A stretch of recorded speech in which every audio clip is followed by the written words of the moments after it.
Dimanche 5 septembre 2021, 23e dimanche du temps ordinaire. Lecture de la messe. Première lecture. Alors s'ouvriront les oreilles des sourds et la bouche du muet criera de joie. Is 35, 4-7a.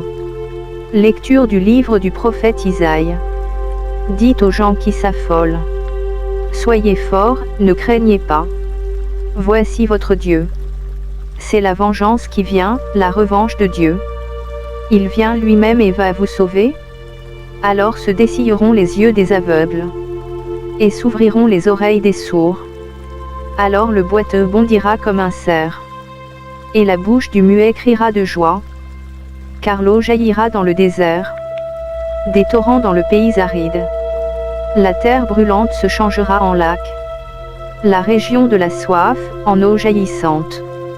Parole du Seigneur. Psaume. PS 145, 146, 6C7, 8-9A, 9BC10. R/ je veux louer le Seigneur tant que je vis. Ou, Alléluia. PS 145, 2. Le Seigneur garde à jamais sa fidélité. Il fait justice aux opprimés. Aux affamés, il donne le pain. Le Seigneur délie les enchaînés. Je veux louer le Seigneur tant que je vis. Le Seigneur ouvre les yeux des aveugles. Le Seigneur redresse les accablés. Le Seigneur aime les justes. Le Seigneur protège l'étranger. Je veux louer le Seigneur tant que je vis. Il soutient la veuve et l'orphelin.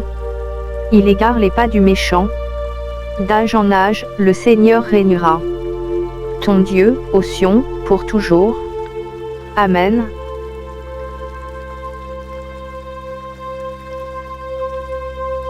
Deuxième lecture.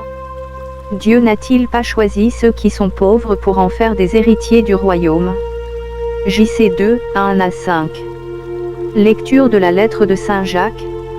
Mes frères, dans votre foi en Jésus-Christ, notre Seigneur de gloire, n'ayez aucune partialité envers les personnes.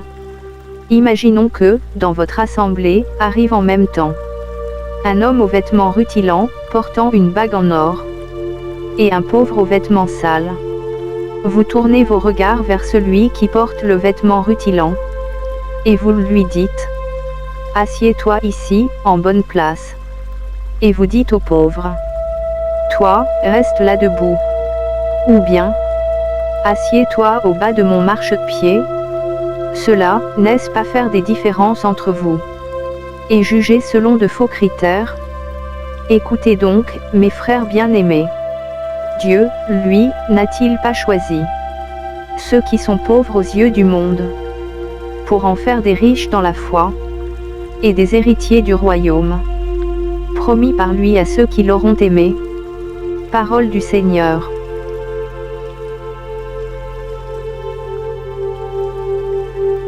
Évangile. Il fait entendre les sourds et parler les muets. MC 7, 31-37. Alléluia. Alléluia. Jésus proclamait l'évangile du royaume et guérissait toute maladie dans le peuple. Alléluia. CF Mon 4, 23. Évangile de Jésus-Christ selon saint Marc. En ce temps-là, Jésus quitta le territoire de Tyr. Passant par Saïdon, il prit la direction de la mer de Galilée, et alla en plein territoire de la Décapole. Des gens lui amènent un sourd qui avait aussi de la difficulté à parler, et supplie Jésus de poser la main sur lui. Jésus l'emmena à l'écart, loin de la foule, lui mit les doigts dans les oreilles, et, avec sa salive, lui toucha la langue. Puis, les yeux levés au ciel, il soupira et lui dit: Ephata, c'est-à-dire, ouvre-toi. Ses oreilles s'ouvrirent. Sa langue se délia, et il parlait correctement. Alors Jésus leur ordonna de n'en rien dire à personne. Mais plus il leur donnait cet ordre, plus ceux-ci le proclamaient. Extrêmement frappé, il disait: Il a bien fait toutes choses. Il fait entendre les sourds et parler les muets. Acclamons la parole de Dieu.